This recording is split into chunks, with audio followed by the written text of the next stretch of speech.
Hello, everyone. This is the Crimson Cure, welcoming you to the Crimson Tower, a place where we keep a feminine foot on the neck of the gynocracy, feminism, and black male misandry. So go ahead, pull up a chair, stay a while, and listen.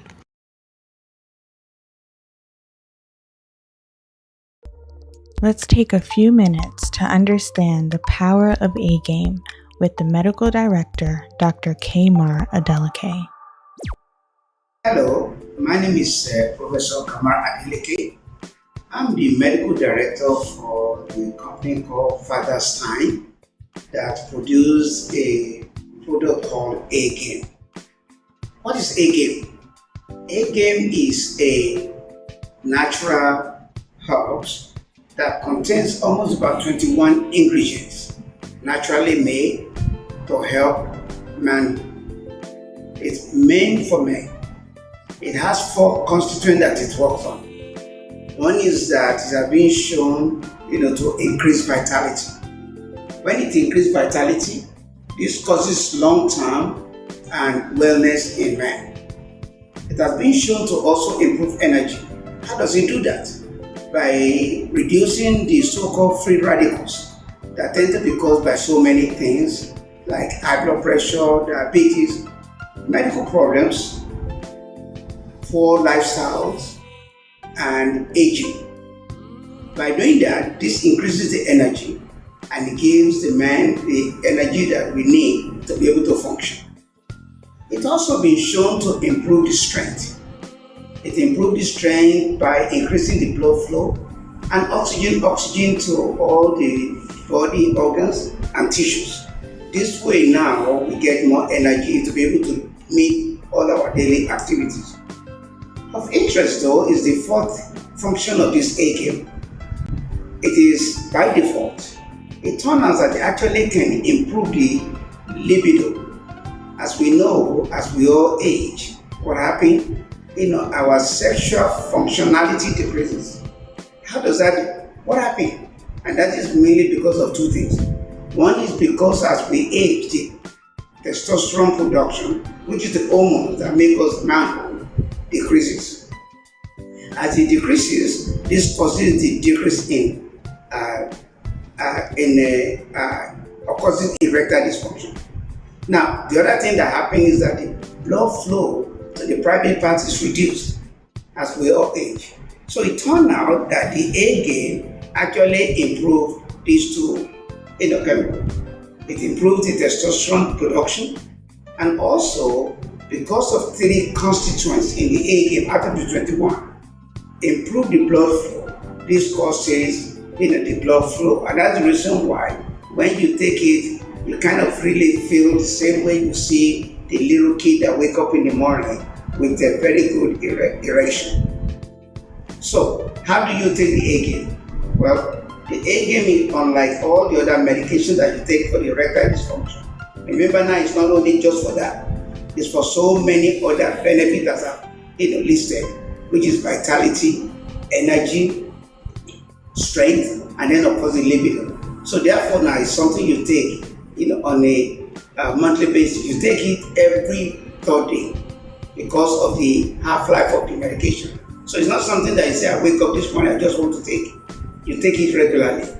And so there will be 10 pills in a month out of 30 days. Now, what are the side effects that we have seen? Well, I've been involved with this now for about 3 years. I actually have not seen very much side effect. The only thing I know, and I've told so many people, is that because it's a vasodilator, it opens up your blood vessel. Because of that, it can drop the blood pressure. So I've seen people who are taking 2-3 medications for blood pressure, and then what happens? The need for that medication reduces because of this natural pill actually help with blood pressure. Well, in addition to that, I always also tell people who are taking medication for the heart disease, take for example nitrates, because we don't know the effect of that. I say you should consult your doctor. It is not that you cannot take it, but sometimes you probably want to consult your doctor so that they can see whether or not there's any need for it. Nonetheless, the A game is a very good natural pills that you can take that can really improve the manhood. So we truly recommend it. Thank you very much.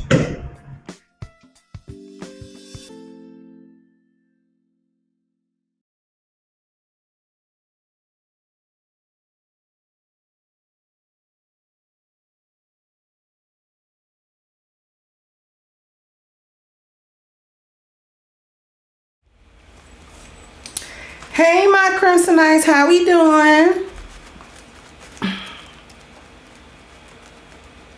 How are we? We doing all right?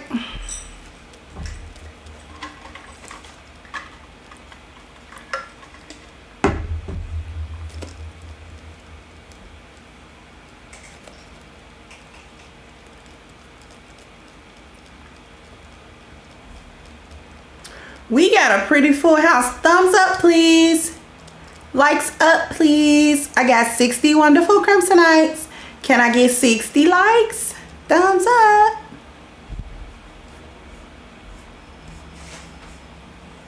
Let's see, we got Dion, Cartier, in my masters, very little, Father's Time. Sister Aisada, walaikum assalam. Jay Sarp, we got El Jean. Hey, Jean. Miss Kalila, Miss Cherry, how you doing? I think you might be new, sweetheart, and welcome. Hey, Kinshasa. Hey, Miss Sherry, my love is divine. Audrey, we got the ladies in here. We got Malika, we got Dirty Trick, we got Dr. Michelle, we got Prodigy. C. Hey, Torian. Hey, John. Chano. Hey, Bishop. We got Barry Little. We got Suave. We got a house. Hey, Alton. So, we just watched a commercial. There was almost sort of like an infomercial. And it was detailing how A game works, right? Because when I talk about being part of the A game family, when I talk about being part of the A game nation, I'm not talking about something to sell and nobody knows what it is, who it is. Nobody knows how it works. It's just a run-of-the-mill, I might as well be selling you a bag of Doritos. This is not it. The gentleman that was explaining how A game worked is a doctor, a medical doctor. His name is Dr. Kamar Adeleke. I'm going to put it in the chat room.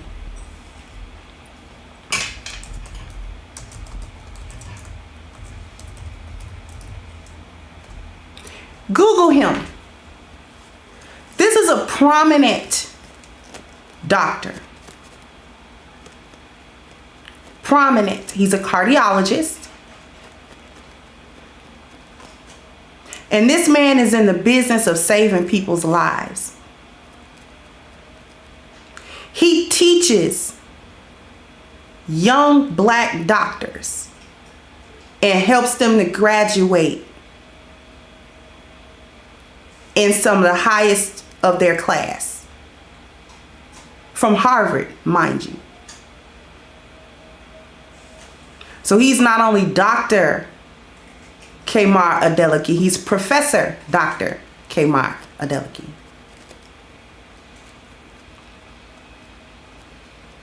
Impressed with the efficacy of A game.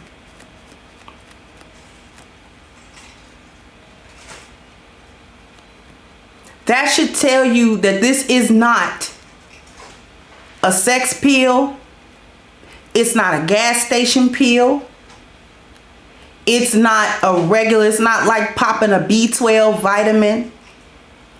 The first thing to understand is this is for men specifically. To help men and black men, if we really want to be a little bit more specific, because it was created, shout out to our brother Father's Time. It was created by Father's Time as a response to the poor health that he saw in black men.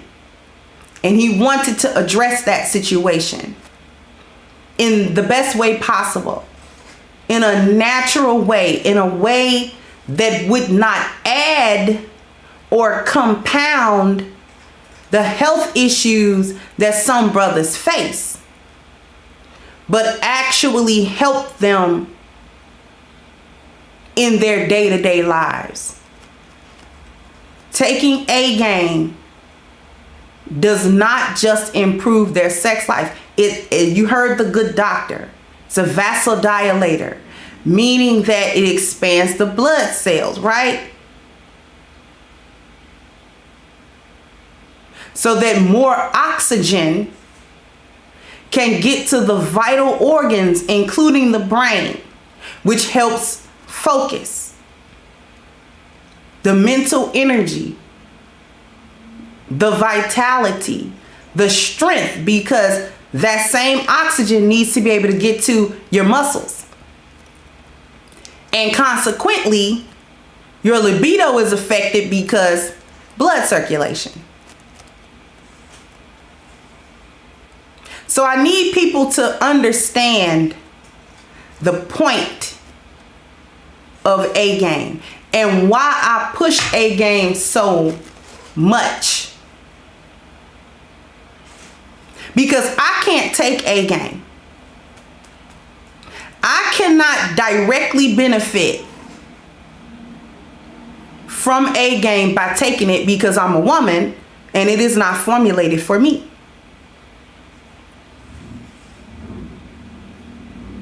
But I like to see my brothers benefited. I like to see the testimonials of black men when they come back to my chat room, to Sheep Stay Sleep's chat room, to BJ's chat room, and talk about not only how much better they feel, but how A-game changed their lives in ways that they did not even think that it could.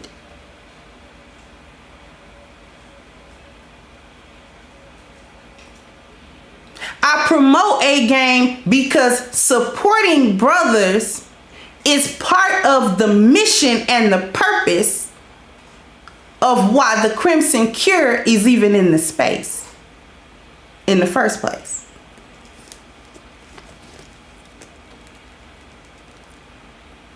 So let's talk a little bit about why the Crimson Cure is in this space. Because there's always a lot of speculation. There's always a lot of assumption. There's name calling. And then there's just questions. If this is a black male space, why is a woman in it? As a content creator, no less. I stand for a couple of things. The first thing that I stand for in my life, online and offline, for the past 25 years, since the winter of 1996, I stand for Islam. Okay? I am a Muslim.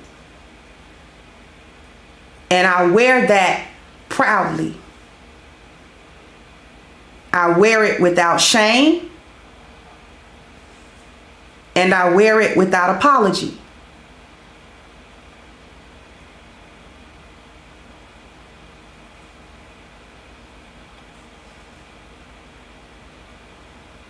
Okay? And there are a few things that fall underneath that umbrella that I'm gonna get to.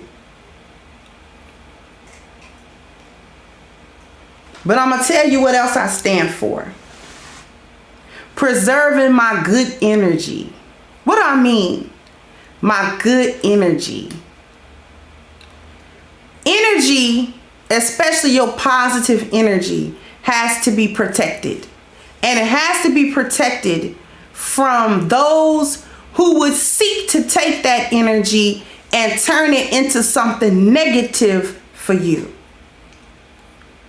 So I protect that energy. Thank you, J Bones. Thank you for the PayPal. I can't see who sent it, but thank you so much.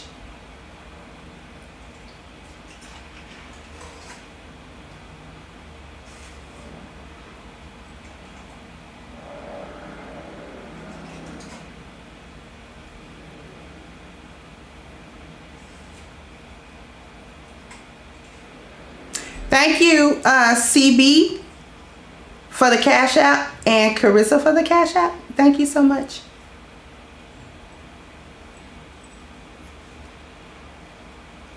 After I'm preserving my good energy, here's another thing that I stand for.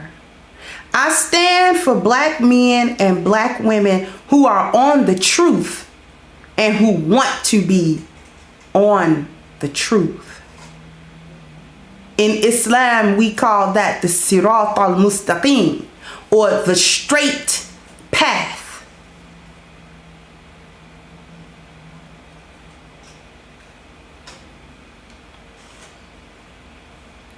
There is nothing better to me in this world than the straight path.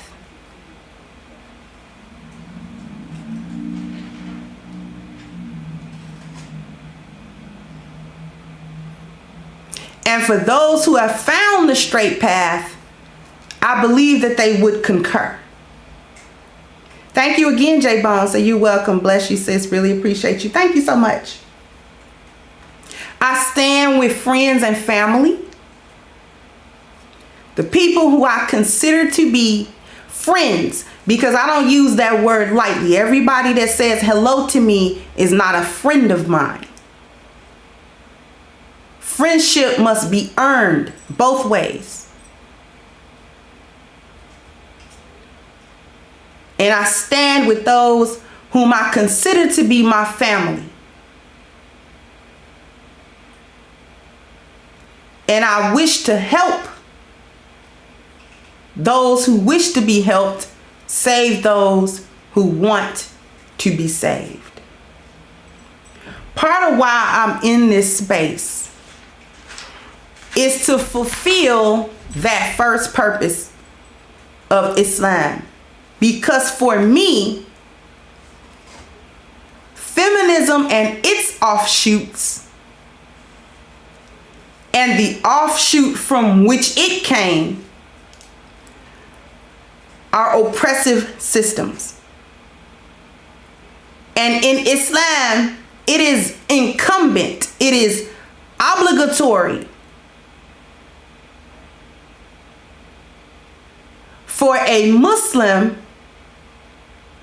be they alone or in a group, to fight against oppressive systems in all of its forms. Not just the things that may directly affect Islam or say I'm attacking Islam, no.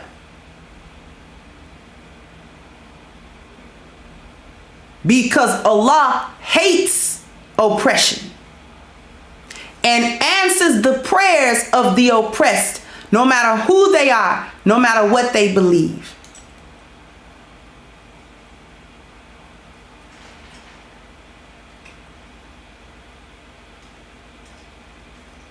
And I've said this before. I want to relate two things. Islam mandates that when a Muslim sees wrongdoing, that they change it with the use of their hand. And if they cannot change it with the use of their hand, they change it with the use of their tongue. And if they cannot change it with the use of their tongue, they at least hate the wrongdoing in their heart. But that is the lowest form of faith.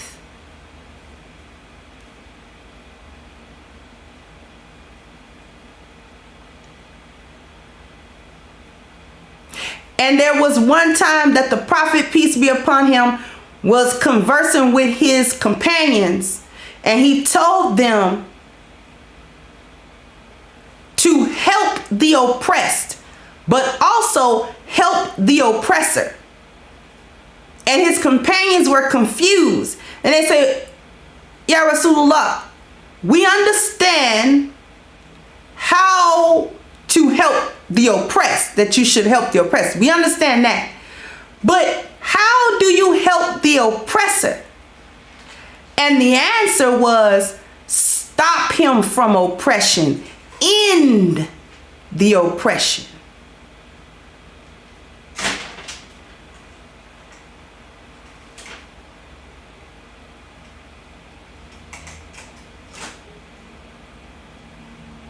So this for me is more than YouTube content for clicks, likes, and views.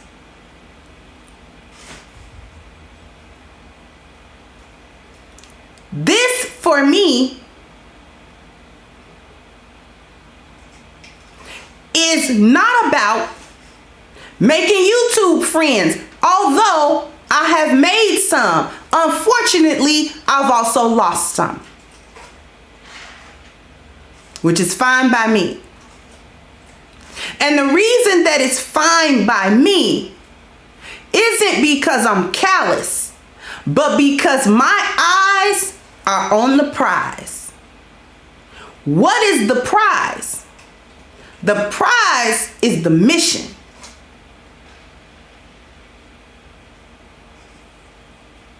What is the mission?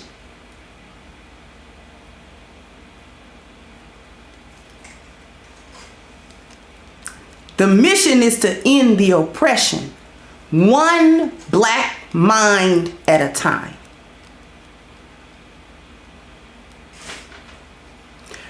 To end the chokehold of palm-colored survivalism, because it's not supremacy. But you don't go up against it, one person against the machine. You don't rage against the machine. That's where a lot of our thinkers have gone wrong. See, we've always thought we need to go up against the machine. It needs to be David and Goliath all the time.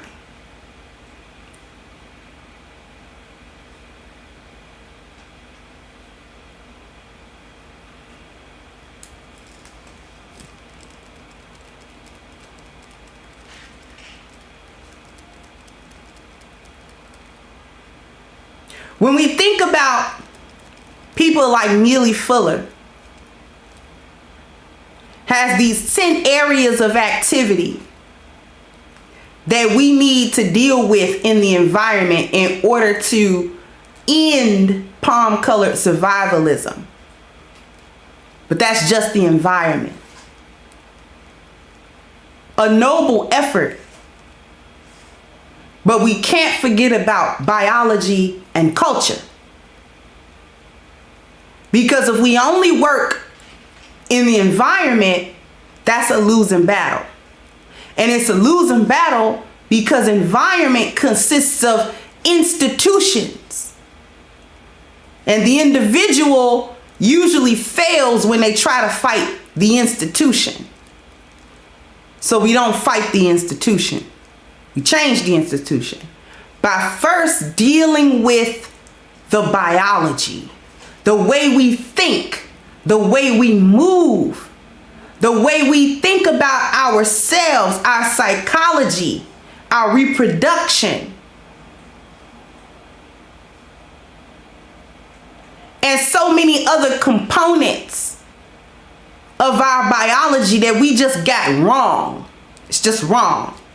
So our culture is wrong. Our environment, wrong.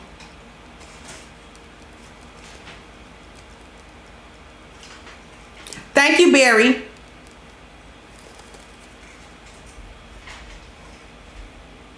Thank you, Bishop. So I stand with you, Kendra, because you are my friend on and offline. Hashtag A-Game family, A-Game nation, A-Game world. Definitely.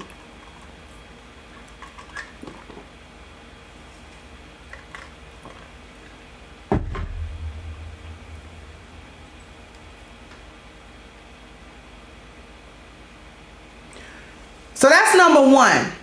Deal with palm-colored survivalism.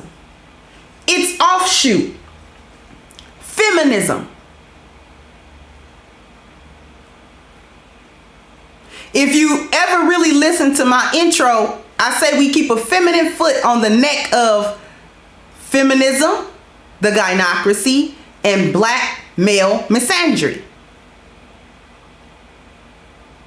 So feminism is the offshoot of palm-colored survivalism. And I'm here to deal with feminism. And then its offshoot, the gynocracy, which has been especially damaging to the black community.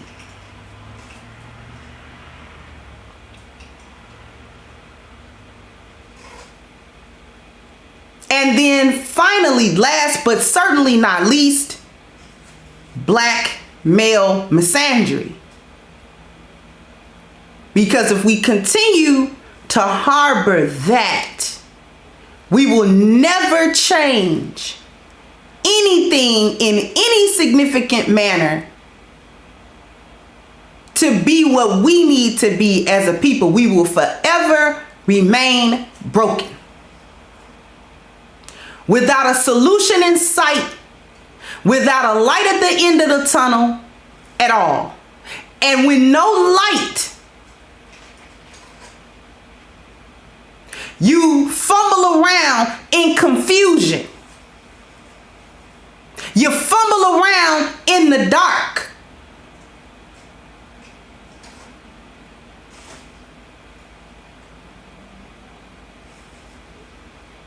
And when you fumble around in the dark, you don't know what's going on. You don't know up from down. You don't know left from right.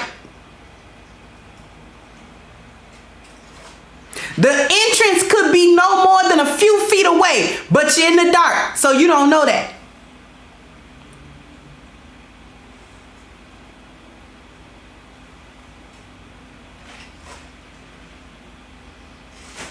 I told you that I was about standing with black men and black women who are on the truth and who want to be on the truth.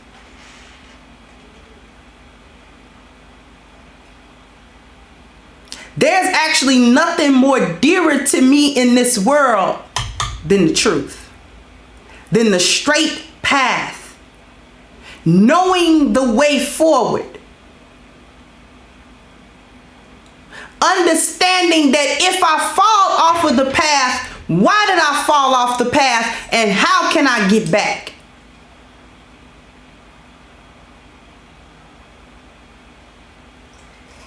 Because I don't cherish fumbling around in the dark. That's not dear to me. The sheer chaos of that is repulsive to me. Because at some point, somebody got to flip the light switch. And one of our biggest issues is that when one of us do fumble around and hit that light switch, we get jumped for hitting the light switch. Because when you turn the light on, you get to see the reality of what's been going on in the dark. You get to see that some of them ain't even been looking for the entrance or the light all this time. While claiming that, yeah, we looking for the light switch. We want out of here.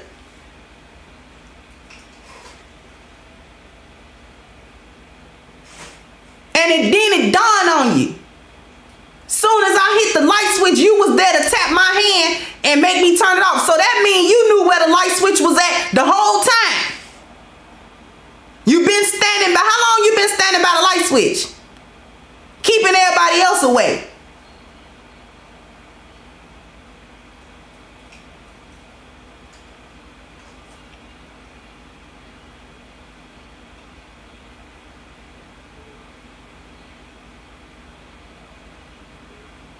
Another thing I stand for that actually falls under the banner, thank you, Roger Report, that actually falls under the banner of Islam, believe it or not.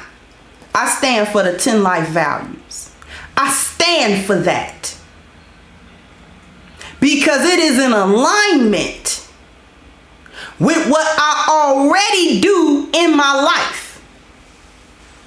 From the spiritual value to the wealth value. Let me tell you a little something about that.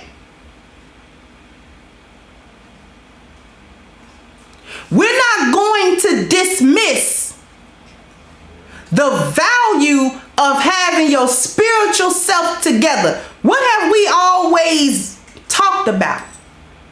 See, I'm not here, and I've never been here to proselytize, to tell people what they have to believe in.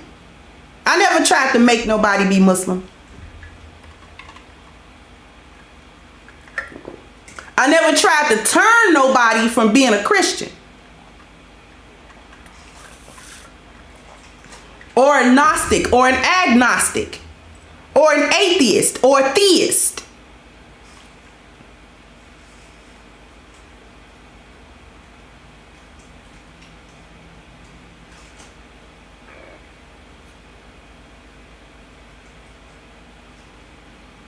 It's simply about getting your internal self in some type of order. If you have experienced trauma, you got to find a way to get over that healthily, positively. If you are in a negative mindset, you got to find a way to get out of that mindset positively, healthily. If a specific religion helps you do that, fine. All praise due to Allah. If a religion helps you, if meditation helps you, if yoga helps you, if martial arts philosophy helps you, whatever helps you,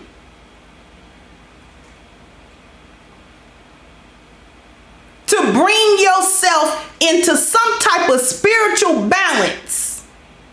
That's what the spiritual value is all about.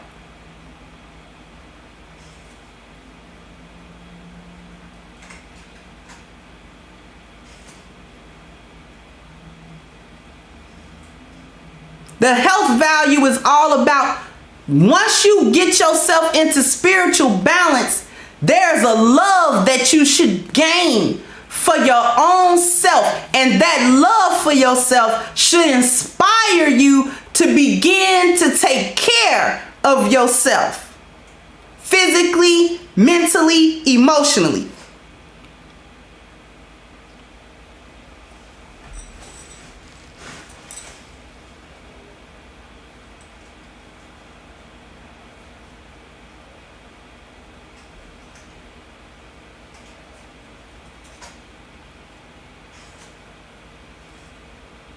Then start taking care of your family dynamics. Many of us have out of whack family dynamics.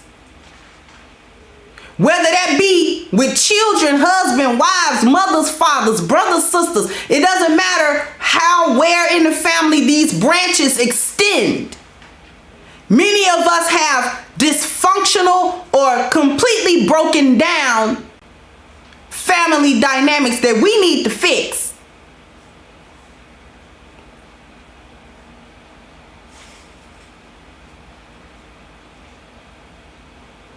We need to think about the appearance. How are we showing up as individuals in this world? It's not about, I don't care what nobody think about me. To a certain extent, you do. And you should.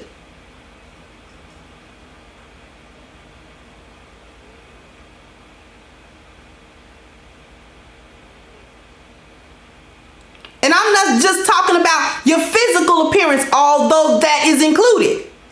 Thank you, there I said it. But how are you coming off to people? How do the individual people around you in your circle, how do they perceive you? What has been their experiences of you? Have they been good? Have they been bad? Have they been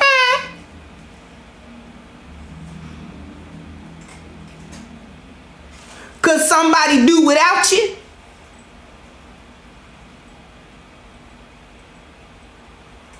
Or do the people around you not want to face life without you? And you know which one it is.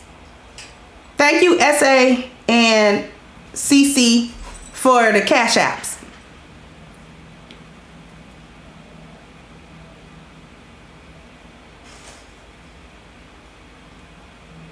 You got to think about your dwelling value, not just where you physically live, but even when you show up online and you present yourself a certain way. That's your dwelling. Your platform is your dwelling.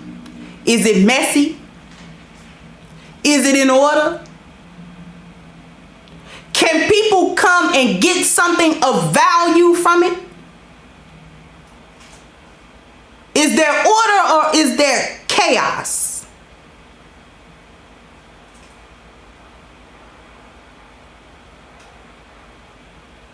Or is it chaos that we tell ourselves is order?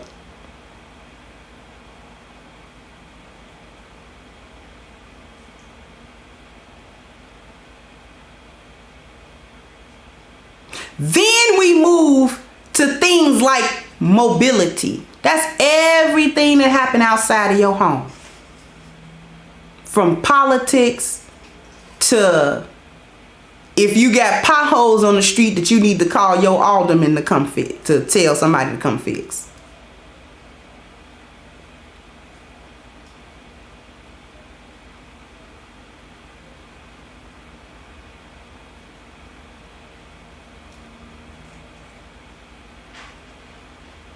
We talk about education, not just the formal education you get in school, but be educated about the world around you.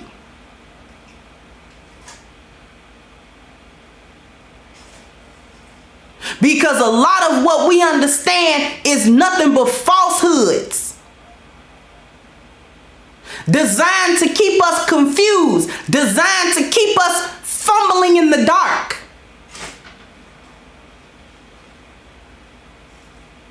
The best way to oppress people is keep them dumb, keep them ignorant. They don't know how they got in, so they can't figure out how to get out.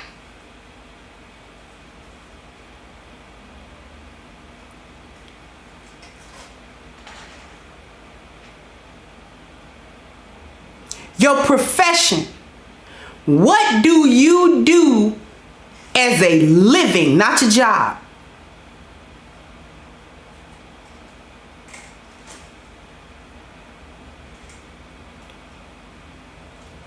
How do you spend your leisure time? Creating a bunch of chaos? Setting stuff afire and watching the world burn?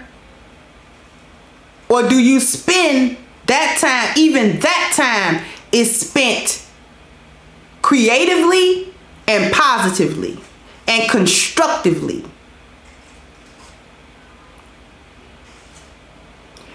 And finally, wealth. Wealth is a part of the 10 life values. Wealth.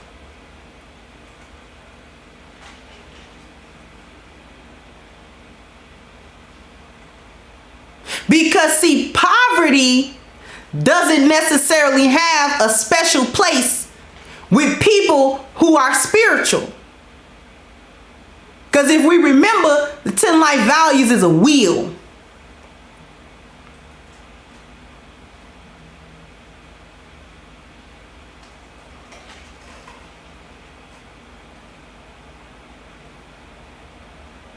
If we want to talk about Islam or Christianity, there were prophets who were kings. Suleiman or Solomon was the richest man ever. monetary wealth. Not just spiritual wealth or something esoteric, monetary.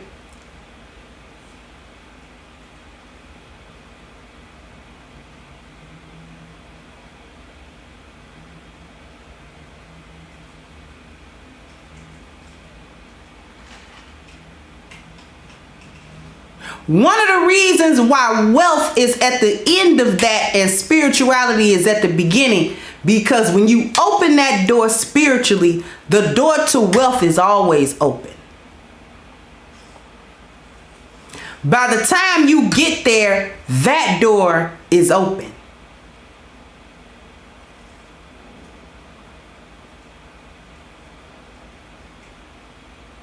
Because you've spent time 1 through 9 opening each of them doors. There's no way number 10 stays closed.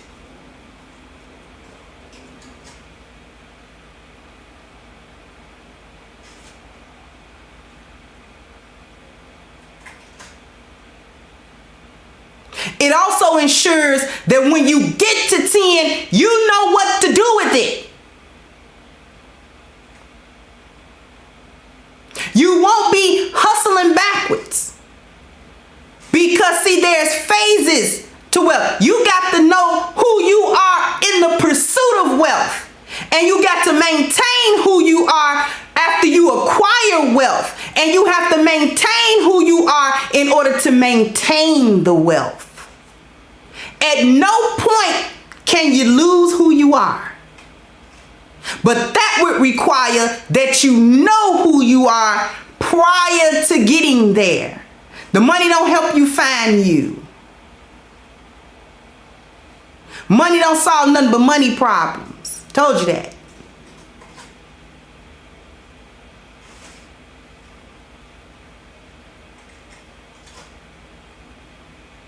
Because it takes a certain mindset to accumulate wealth anyway. So why are we fighting the process that begins here and here?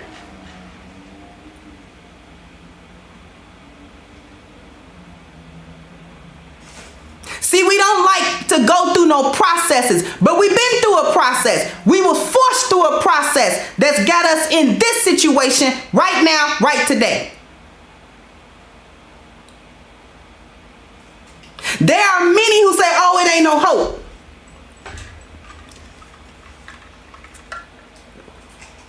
Ain't no hope for black people.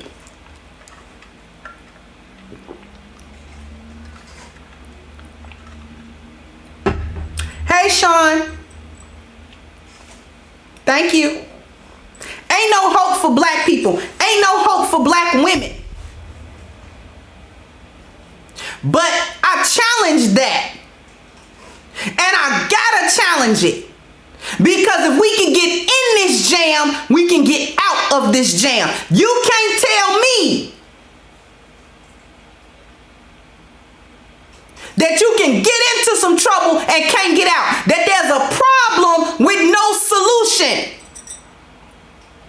Because that is not part of my spiritual value at all. Because my spiritual system says that the Most High created a cure for every illness except death. My Allah said He created a cure for every illness except death. For every problem, there is a solution. See, we can't give the problem too much credit. You can't give the author of confusion and lies too much credit.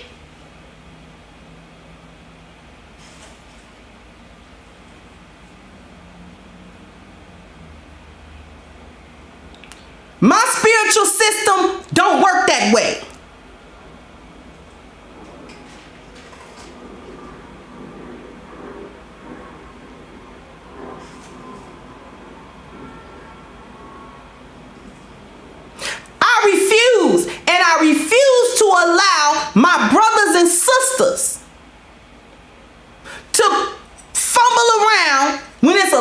switch right there.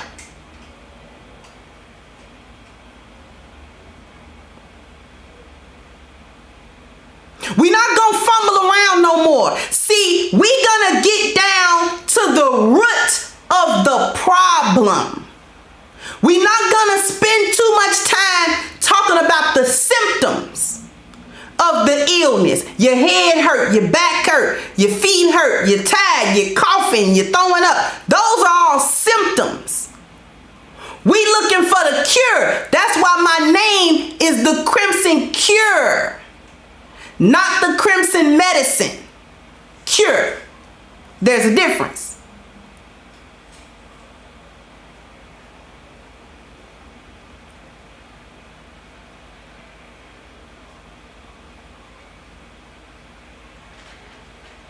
Because in order to cure a problem, you got to know what it is. And you have to be truthful about what that problem is and where it is and what you got to do to deal with it. It's like some type of national pastime for black people to complain about the problem, but when we go to actually looking at the solution for the problem, now that's a problem. Finding the solution is a problem. We think of 1,000,001 ways why the cure ain't the cure.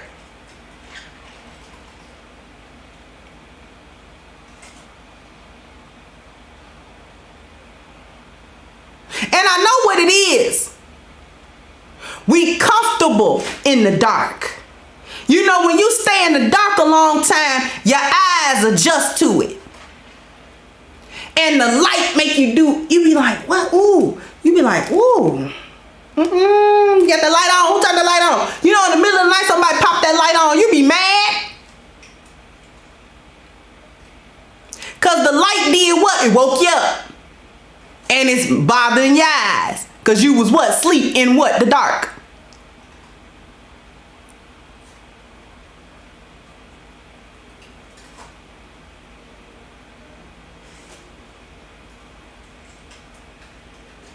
And I understand it. We get comfortable. We get comfortable in the dysfunction. We comfortable in that dark room. We comfortable fumbling and tripping and falling all over everything. There becomes a comfort to that type of chaos and pain. I get it. I understand it. But that's why it's so important that I come here to talk about the things I talk about. It is of the utmost importance to discuss the root of the issue, not just the symptoms of your illness, but what makes you ill. Because I can give you an aspirin for your headache and your backache, but it'll be back in another few hours. Because why? It was just something to deal with the symptom. It didn't deal with nothing with the cure. I didn't get down to the root so that you won't have to come back no more about this same thing.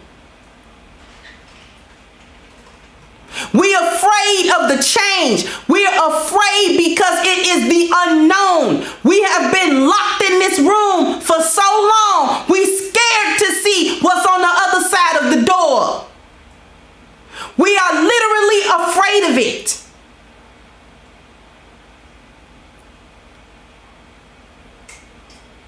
We literally will fight against anybody that flip that switch on and open that door. We will fight them tooth and nail. We'll fight them to the death.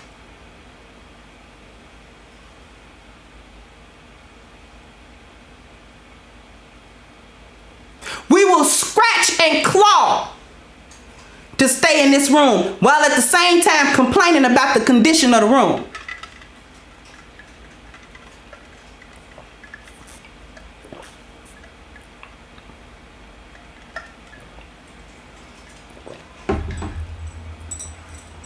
See, it's fun to plain.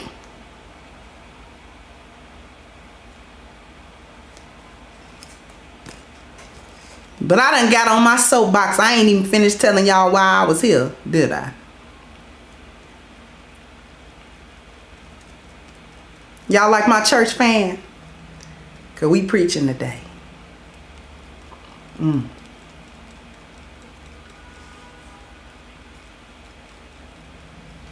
Our women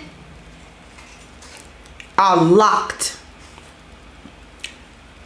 in a cycle that they can't get out of by themselves. It's a cycle of feminism, gynocentrism, and black male misandry. They can't get out by themselves.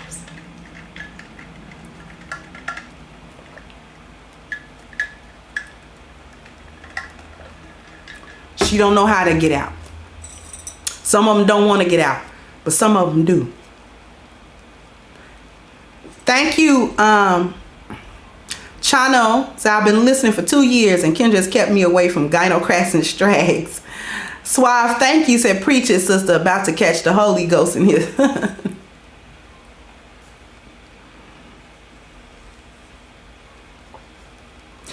Thank you, my love is divine. The sisters are trapped. I know I'm talking to women. There's a little criticism about that. Why is she over here trying to save hyenas and strags? Why is she trying to save strags? I'm not trying to save strags. Because the strag really can't be saved. I'm saving women. I can't tell you how many emails, Facebook messages, Instagram messages that I have received from women that told me, you saved my life. You saved my life. You saved my marriage. My marriage was on the rocks, and I didn't know why. I didn't know why. I didn't see what I was doing to contribute to the failure of a marriage from a man that I actually love and want. I didn't know why it was falling apart. I didn't know why we argued all the time, why we couldn't get along. It's just tumultuous in my house. Then I started listening to you. Somebody turned me on to you, sister. And at first, I didn't like what you had to say. I thought you was just pandering to the men. This is a real email. I thought you was a pick-me. Until I started looking.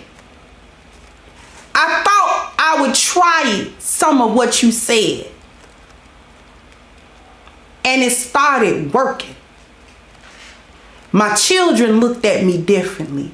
My husband looked at me differently. And things slowly started getting better.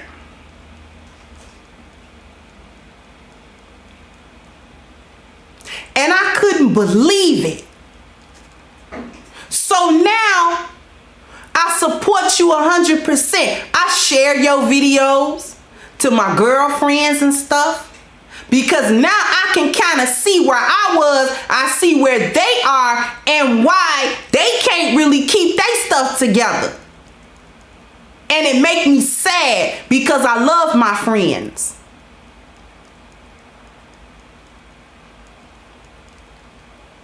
These are real messages from real women who had real problems, who was really gonna be divorced, who was really gonna be out here bad, who was really gonna have a broken home for their children, who was really gonna take another man through child support, who was really gonna be bitter about some stuff. Thank you, Book of Ronis. I'm with you due to your commitment to the mission, passion for your purpose, spiritual hurt, and being unapologetically genuine, and more. A Game Nation, A Game Renaissance. Thank you, sweetheart.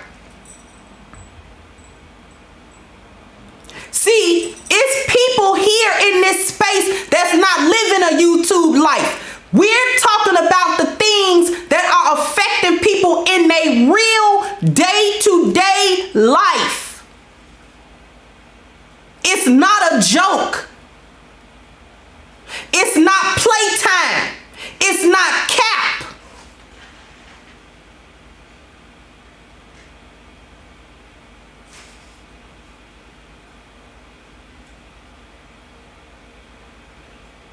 There are women, and even some men have said, "You saved my marriage, sister. I was going to give up on my wife.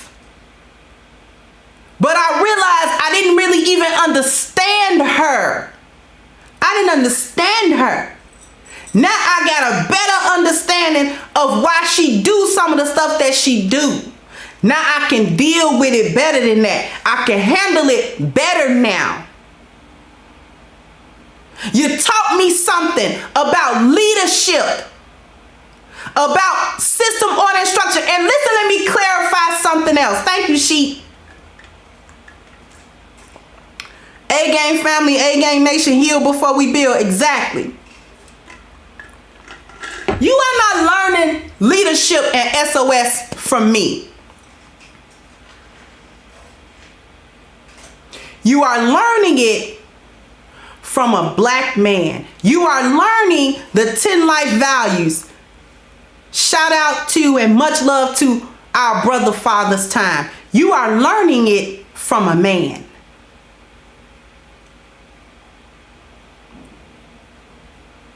When I talk about the 4 T's, the 4 P's, the SOS, the 10 life values, those are not my concepts. I didn't come up with that. I didn't do that. And I never take credit for work I'm not doing, or ideas that I didn't do and didn't come up with.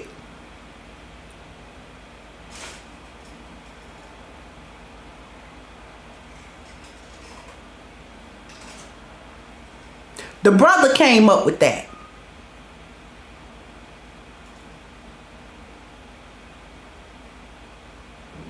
We either gonna fix the problem or shut up about the problems. One or two, A or B. We either gonna fix these problems or we gonna shut up about the problems.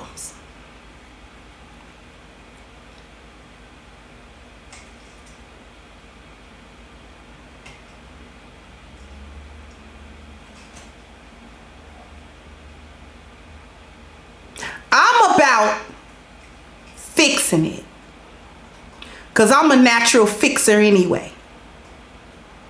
I like fixing stuff.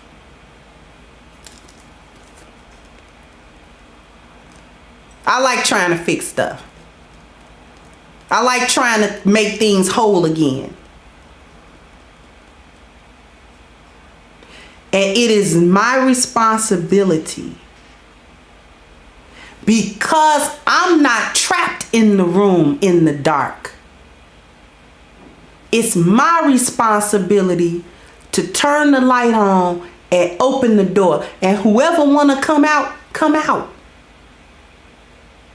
And whoever don't want to come out, close the door. Stay. Sit. Roll over. Play dead.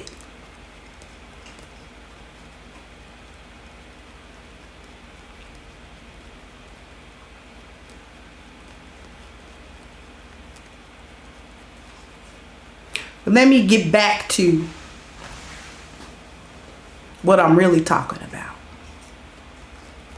Why it's important for me to talk about feminism in a black male space. Because that's one of the things that's got us trapped. That's one of the things that's got the women trapped. And as long as the women are trapped, we can't move forward. Because the women are in charge of the children. And we cannot allow women to pass along destruction anymore.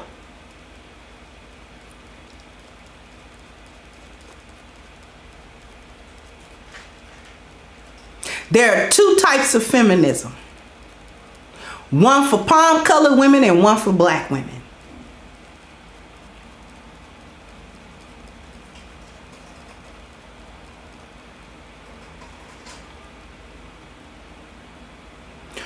One of the first things that feminism did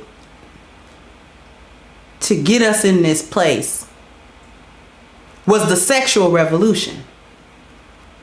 Along with the sexual revolution came birth control, abortions, casual sex, the dating market, and a drop in marriages and family creation.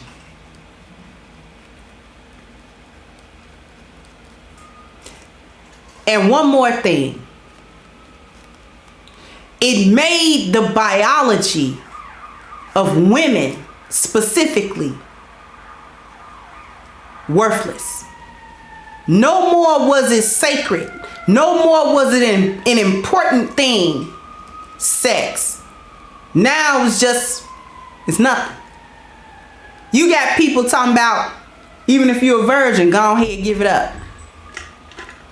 Without no commitment, no 4 P's, just give it up.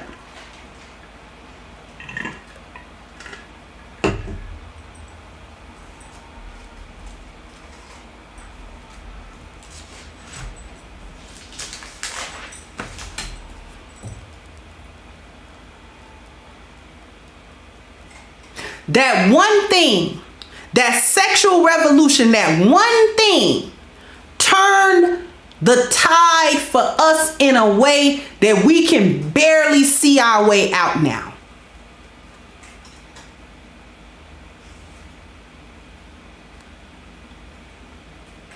Because it created problems in the society that we didn't have before that. Making sex a casual thing with no strings attached and no type of responsibility attached to it changed the culture, because then it became acceptable to date, to shack up. Old folks used to call it shacking up when you was living together and you wasn't married. Used to be a shame. It used to be a shame to be seen with a man that ain't your husband. Having babies, laid up with him. Used to be culturally unacceptable not to be married before you had a family. All this baby daddy stuff, 100 years ago, no.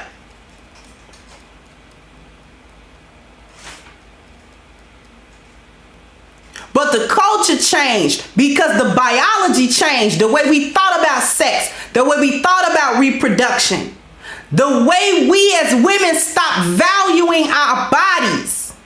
We stopped valuing ourselves. We stopped valuing our vessels. And we made it worthless. We put a price tag on it. That's when we made it worthless. It was priceless before the price tag was on there. When they put the price tag on your vessel, makes it worthless. Because now you got a price on it. Now I can lowball you. I can haggle with you. Because you got a price. Like any old thing I can buy.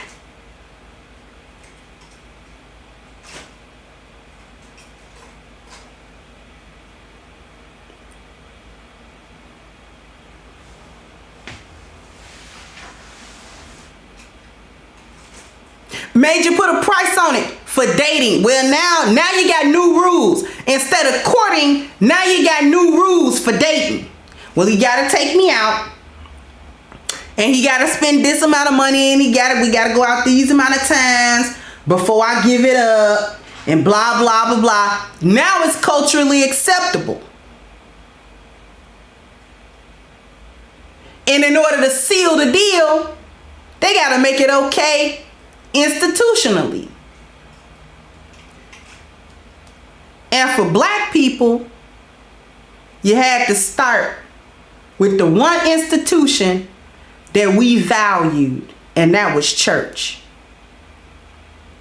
You got to bring the corruption inside of the church. And I'm not shooting at Christians. I'm not shooting at Christianity at all. Because they tried to bring that mess into the masjid.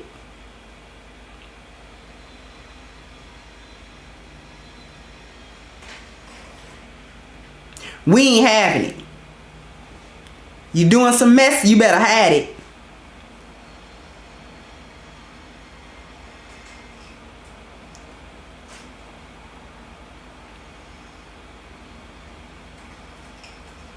Tried to bring that feminism stuff into the masjid. We gonna have our first female imam. Do y'all remember that? This was like early 2000s or something like that. Do y'all remember that? They tried to have that in New York. She trying to lead a jamaat. If she don't knock that off, we put the kibosh on that. No. There are no female imams. Women don't have leadership system or the instruction. She can't be an imam at the masjid. She better get back in the sister section and sit down. She better reread her Quran. Put your hijab on a little tighter than that, sis.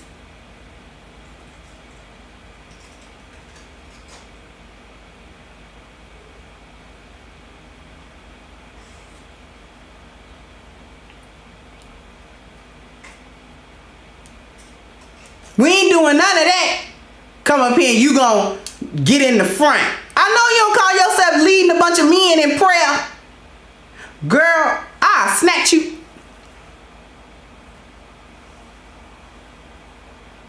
I bet not come in no masjid and a female is up at the front.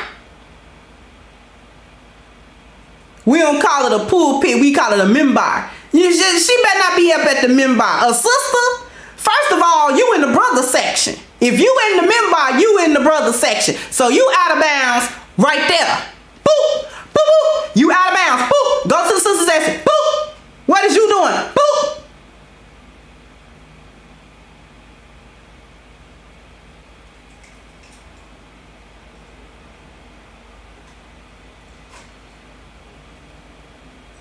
No, you ain't came up in here and bypassed the sister section and went to the brother section.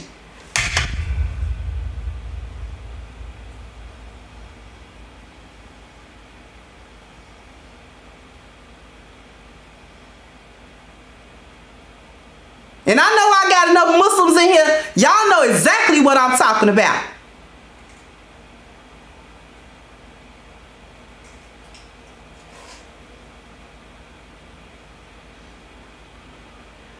Quiet as it's kept, we ain't gonna have no rainbow in the front either. You need some prayer. Get in the line. Get in the prayer line. You get out the front too. You get in the prayer line.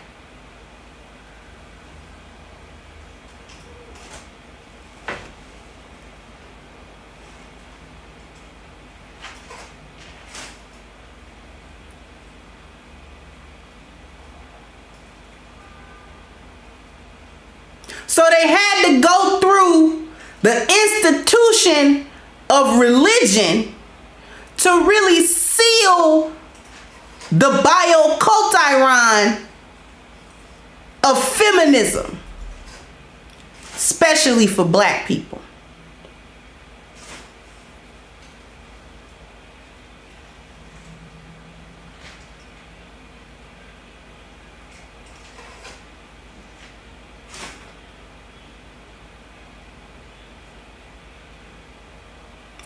Abdul Aziz Bey says she all in the Jamaat. Exactly. You in the front soft. Get in the back. I'm sorry, y'all. A little Muslim humor. She all in the soft. A soft is a line. SAFF, soft. A soft is a line. And it's the line that we get in when we pray.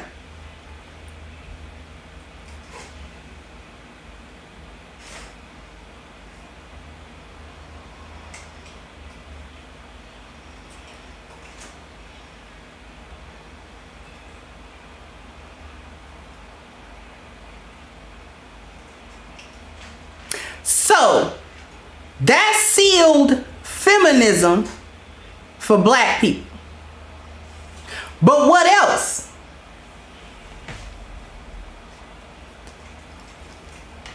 Did two things. Because see, like I said, it's feminism for palm colored women and feminism for black women.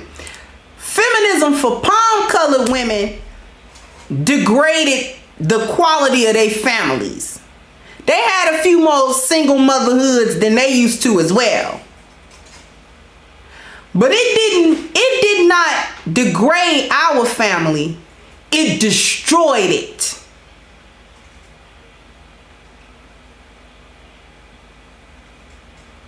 It destroyed our family. It didn't damage it.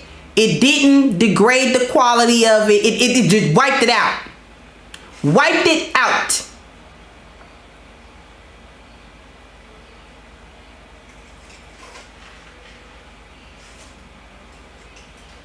Because see, one of the differences is that white women are still under the patriarchy of their men. Feminism and all. Y'all realize that, don't y'all? Y'all realize that white women are still under the patriarchy of their men. Feminism for them is a power struggle. White women want a little leverage with their men. Y'all realize this? Y'all understand this, right? And white men said, okay. I'll give you something.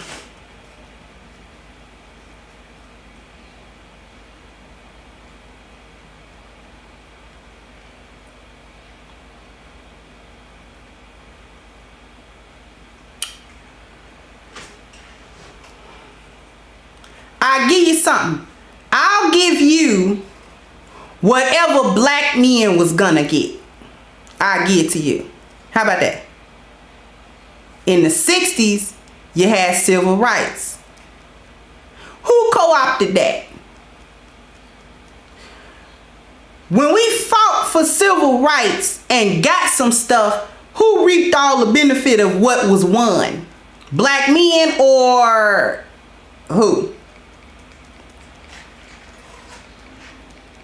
Who they give it to? By saying that white women and women in general were minorities, just like black people. And all minorities need civil rights, not just black people. Thank you. Panda Berry, so I'm totally distracted from my work day every time I tune in, but I love your lives and interacting with this awesome community. Paying my dues for the sermon today. Thank you, sweetheart. Thank you, Kwaku.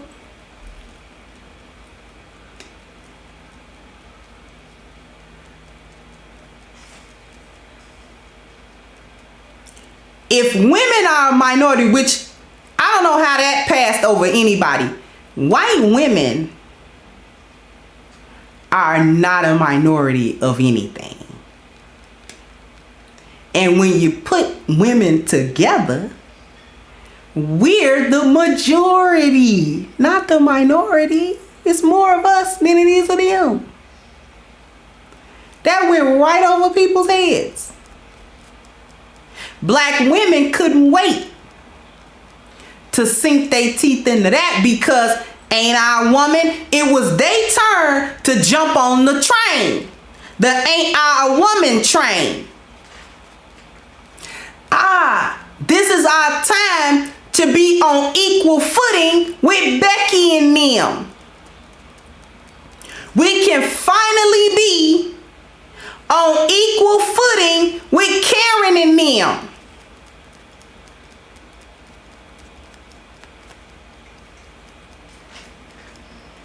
We can finally be in the same conversation as Amy, Mackenzie, and Madison.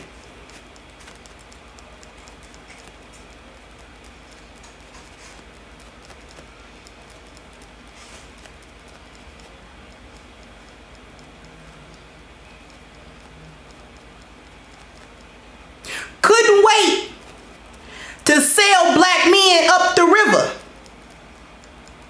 And I'm going to tell you why they really did it. Because like I said, white women are still under the patriarchy of they men. They just trying to establish a matriarchy. Matriarchies operate under patriarchies. We know that, right? During slavery, who ran the patriarchy?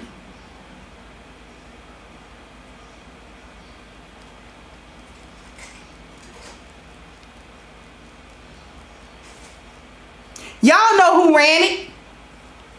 White women answered to them. And during chattel slavery, black people answered to them too. But they said, you know what? We can't have two competing patriarchies.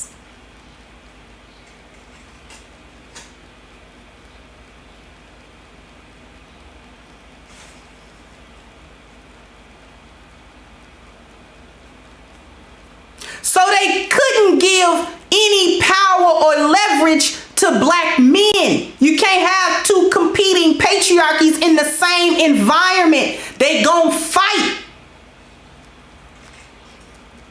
So I know what to do. Because you can't give the men any leverage because they're men. And they talked all that stuff culturally about how black men wasn't men and wasn't human, but they knew they was men. That was just something to say to demoralize black men.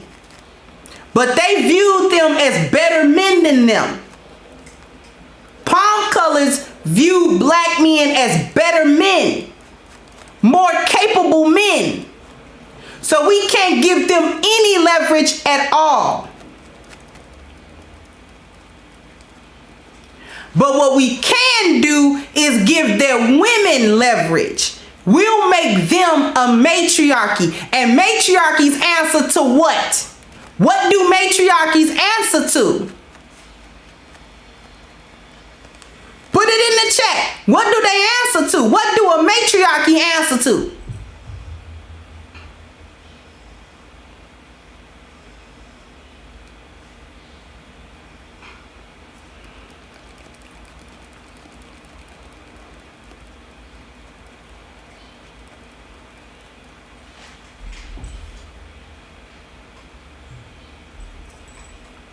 Matriarchies answer to patriarchies.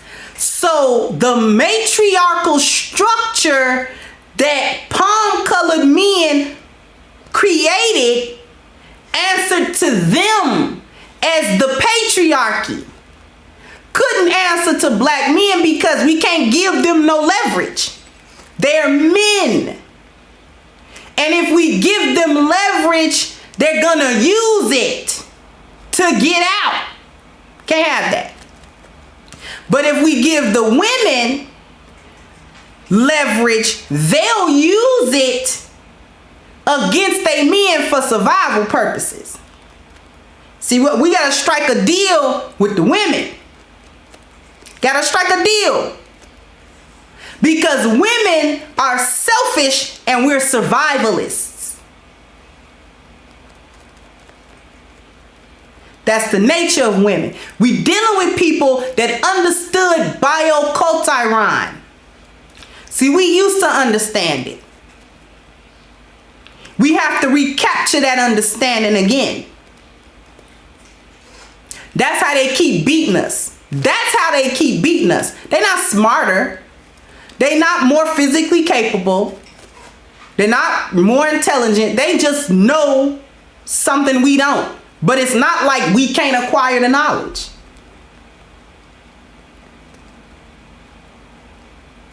They know something we lost is more like it.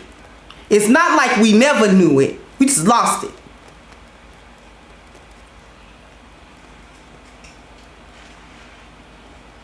In the chaos of the transatlantic slave trade, we lost it.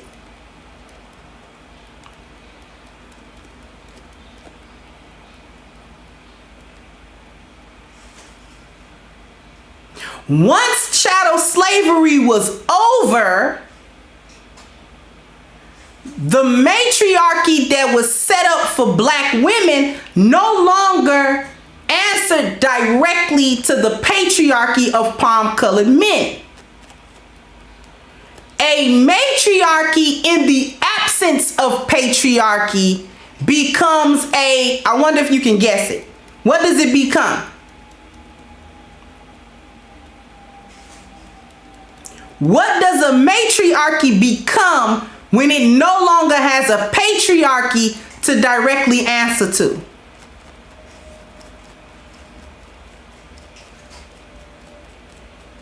A gynocracy. It becomes a gynocracy, which is now what we have in what's left of the black community. It's a gynocracy. It's not a matriarchy. It's the rule of women in such a way that suppresses men and boys.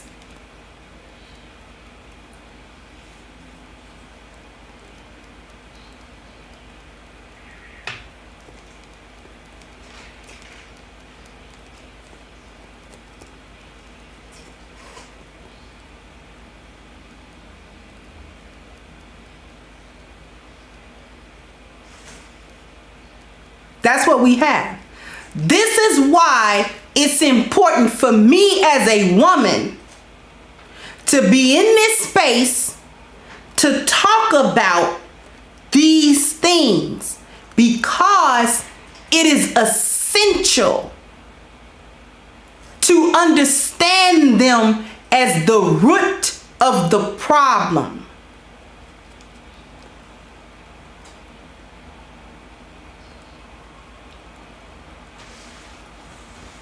Another thing that feminism did was make us believe that men and women were biologically the same.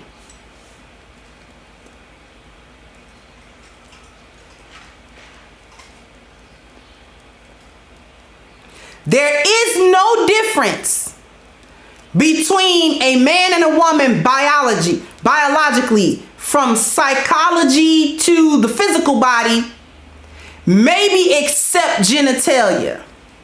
And they mix that up now with tea parties. With tea parties, they mix that up.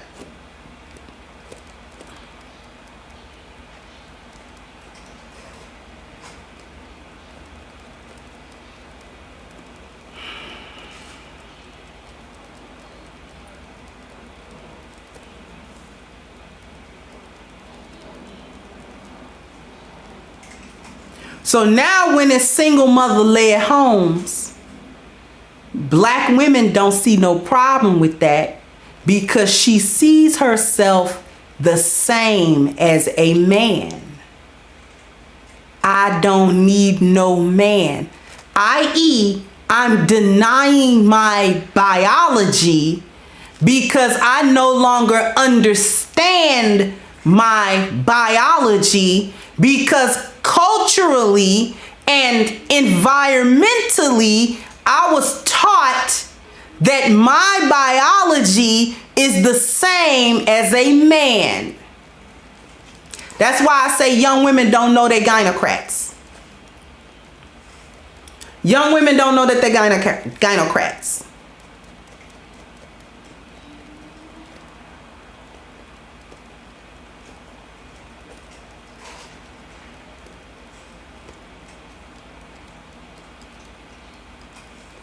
The biocultural that they were born in is set. They didn't experience no change. This is what they've experienced growing up as little girls, being in a gynocracy.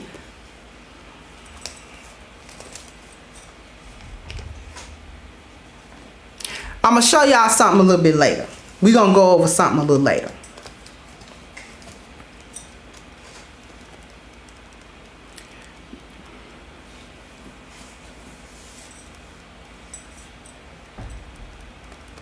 So I already talked about how feminism benefited more from civil rights than black men did. Affirmative action. All of these different things that were supposed to be wins for black men, feminism undercut that as a movement, and it was given over to palm-colored women. So they benefited from the different programs that were enacted in order to address quote-unquote civil rights issues that were directly affecting black people and specifically black men.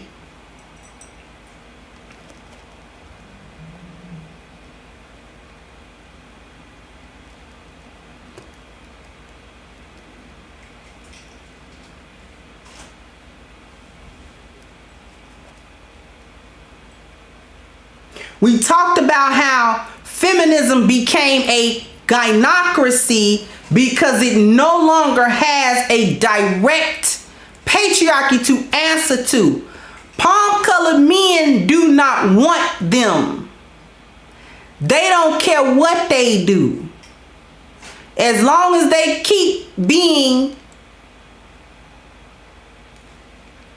the agent, as long as they continue to operate to maintain the destruction of the black family, the black community, and black value systems, as long as the women are making sure that no new value systems can come about by being a gynocracy which suppresses men. It is important to suppress men because women are not going to oppose the environment. And how do you oppose the environment? They're not going to enact the transformation of biocultural. Women do not do this. We do not do this.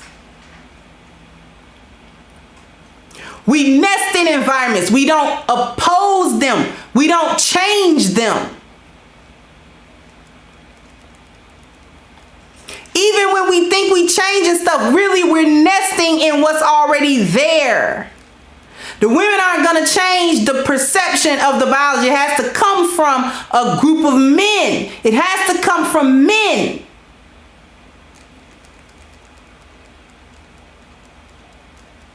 It's important to suppress black men because the example of when black men enact a patriarchy, when they oppose their environment, when they understand biocultural, when they develop their own value system, then we get the Tulsa, Oklahomas, then we get the Rosewoods, the Greenwoods, and the numerous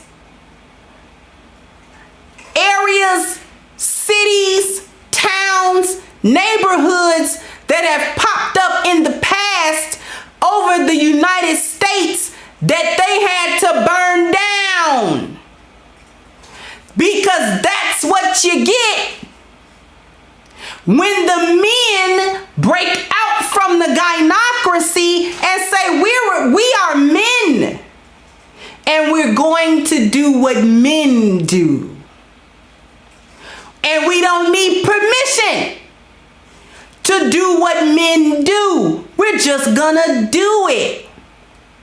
It was the men who owned the institutions, the banks, the oil companies, all of these different companies, the stores, the shops, the restaurants.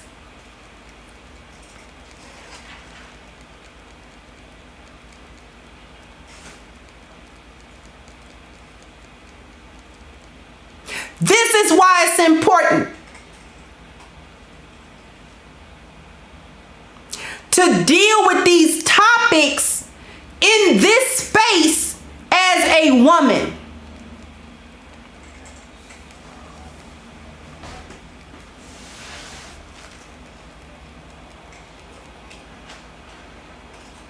because I can speak to the women in a way that the men don't have time to speak to them. And the men need to heal first before some of them can speak to them. I can do that. I can fill in the gap. I can stand in the gap.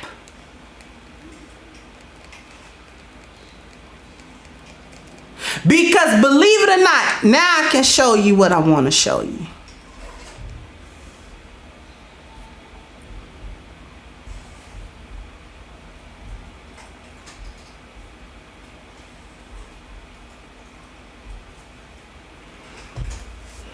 If we take a look at this chart real quick, the chart works from the bottom up, not the top down. So if we look at the bottom, says the system of palm-colored survivalism, social programming, social policy, and social institutions gave birth to, then look right at the top of that, the system of feminism, social programming, social policy, and social institutions. And if you cast your eyes a little bit over to your right, you'll see in that little bubble, it says they replaced our value system with BS. What's the BS? The BS is feminism. The BS is black male misandry. The BS is the gynocracy. The BS is I don't need no man. The BS is all of this stuff that we fighting about and talking about and dealing with today.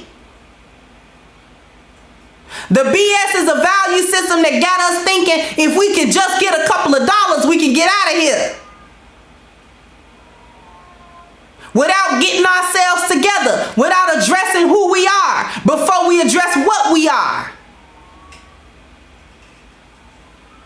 A value system that make us forget about what we used to know. To thine own self be true. That's what we knew. That's what we understood. Now all of a sudden, we don't understand that.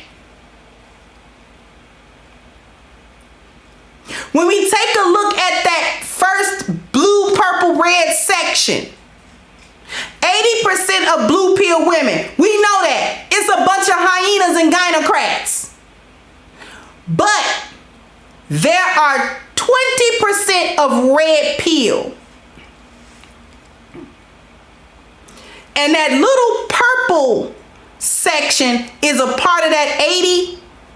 Those are the women that cross over to me. The women that don't know any better. They don't know it's a gynocracy.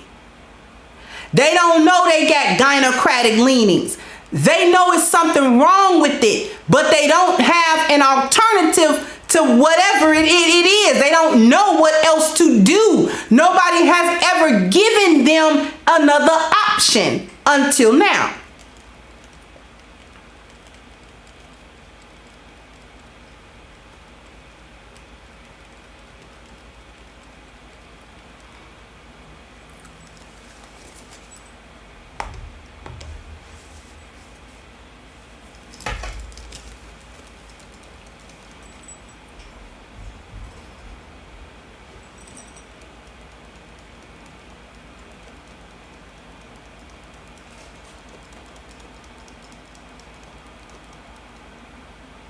I ain't here dealing with strags.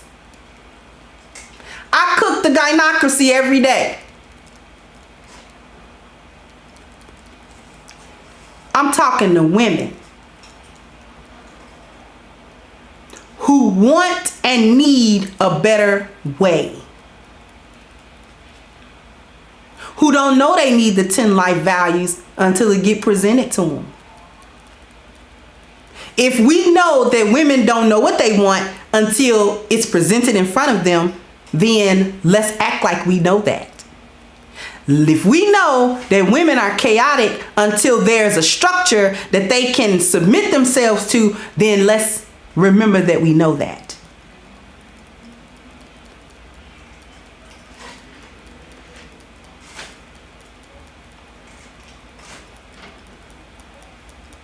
Stop acting like we don't know what we know.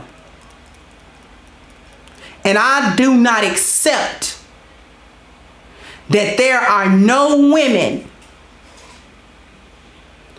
who have any hope. I don't accept that there are no more good women that just don't know the pathway to how to bring that out of themselves. I reject that premise. I reject that.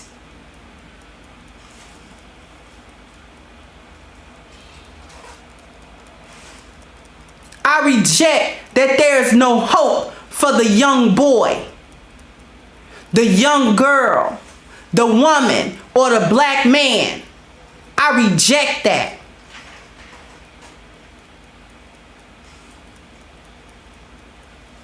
I reject the extinction level event of let's just part ways and not deal with each other no more. That's extinction. Any life form fights against its own extinction, from a single cell organism to a complex organism. Why are black people any different? Why should we accept that we just gonna go extinct and it should be okay? That's stupid. We just gonna be absorbed. Absorbed by what?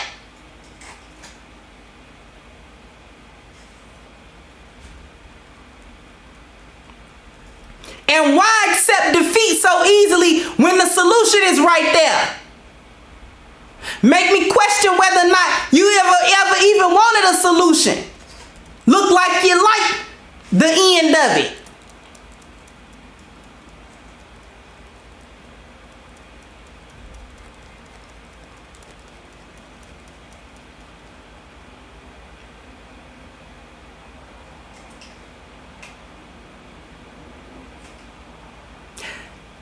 Time out. For play. Those who want the solution are gonna get it. People who want guidance find guidance. People who don't want guidance never find guidance.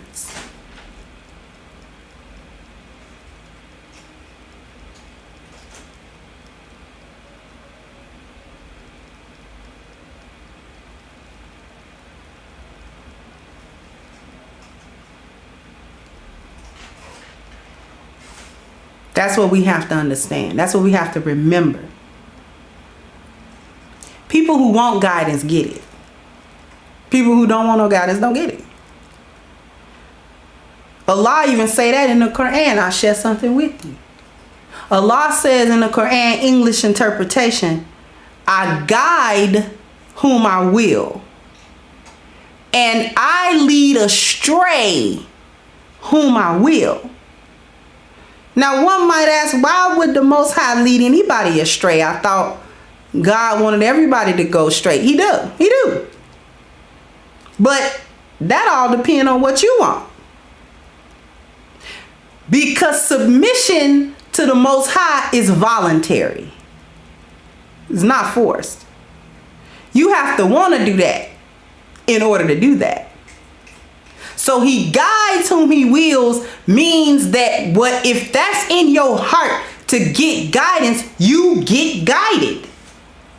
And if it's in your heart to stay misguided, he simply give you what you want. Misguidance. I just don't give you a rope.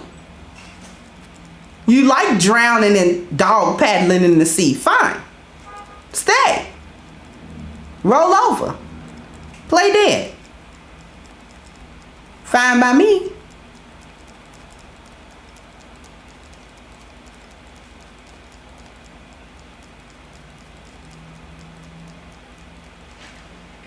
You gotta want help to get help. You gotta want out to get out. You gotta want the cure to take the cure. Right?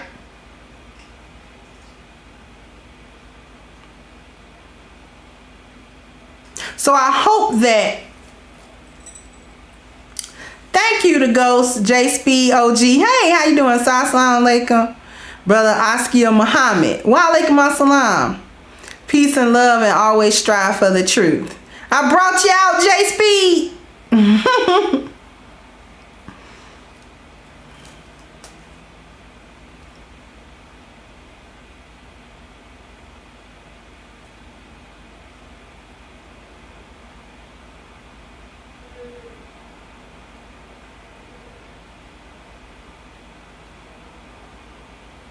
We're going to have to check what's in our hearts.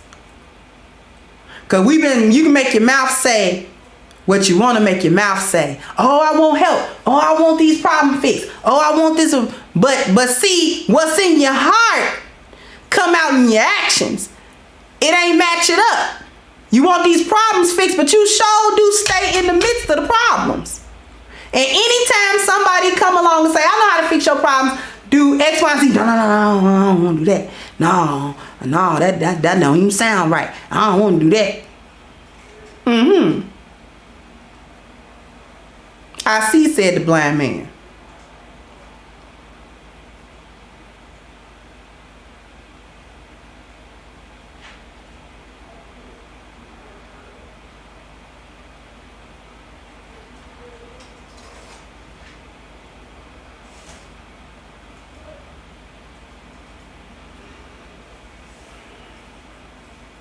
That's about what I got for you.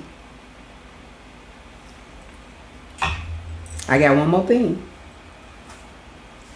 I got A game.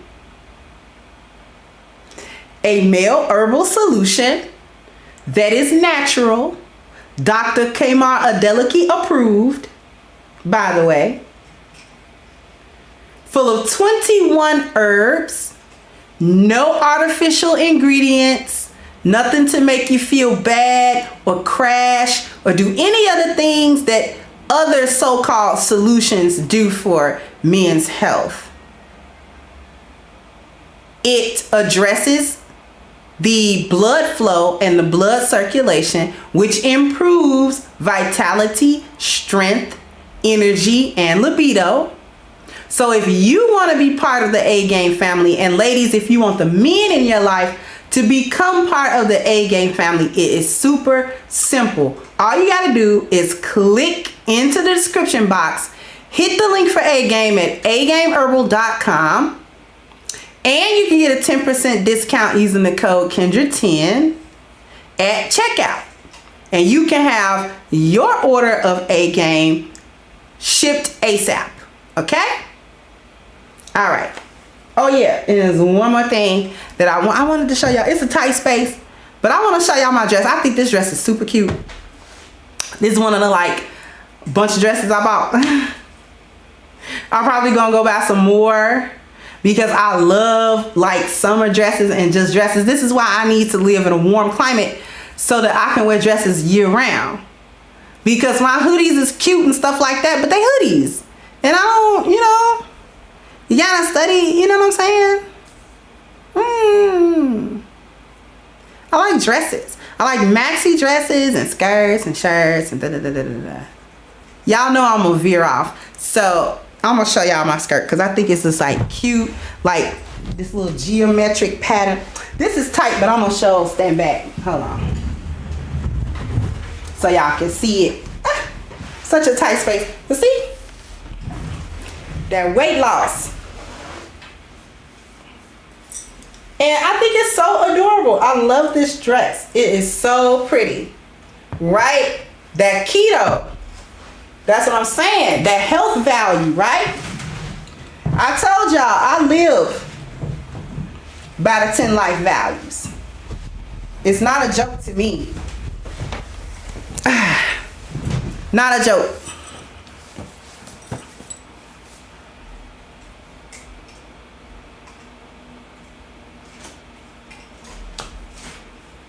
Live by it. Health value, very important. Had to drop the weight. Boo to the weight.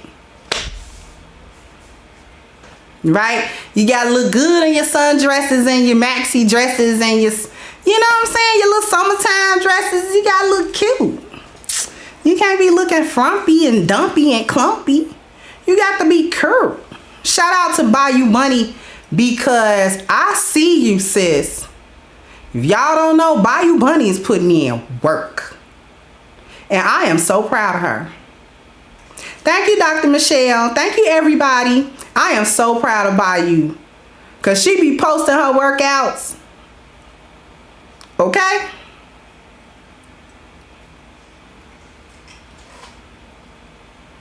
Thank you, Ghost. So, I'm going to go ahead and wrap this up. I want to thank everybody for coming through, for contributing, for chatting with me in the chat, for the cash apps. Y'all know I love all of my Crimsonites. And I'm going to wrap this up. Oh, thank you to Trill for the cash app. And I will catch you guys on the next one. Bye-bye, Crimsonites. Hey guys, please like, share, and subscribe to the channel and hit the notification bell. And if you've got more to say on the topic, leave a comment down below. Also, don't forget to support our sponsor, who so graciously supports this channel, by clicking the description box and the link for A-Game at agameherbal.com. You can go ahead and get a 10% discount off of your next purchase using the code Kendra10. This has been yet another Crimson Cure production, and I'll catch you guys on the next one.